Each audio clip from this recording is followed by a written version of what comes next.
Alhaji wai tun yau yake a haka ne. To tun jiya da yake gashi nan kamar gunki. Wallahi ba gunki bane. A kira yan uwa a zo a raba gado ko a ɗauki kasansa kawai.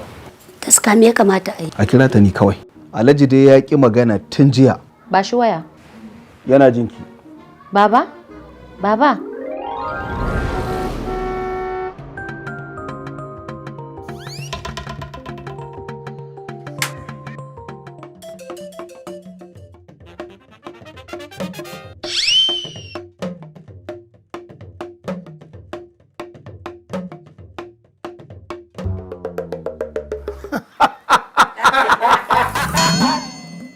Madalla da gannan shayin Z&Y Black Tea.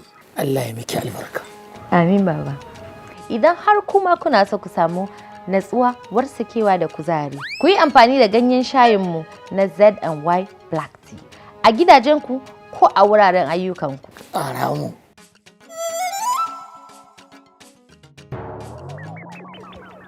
Ya haka? Ai wannan ganyen shan na zaɗawa ko sharuɗan su ya sara musu.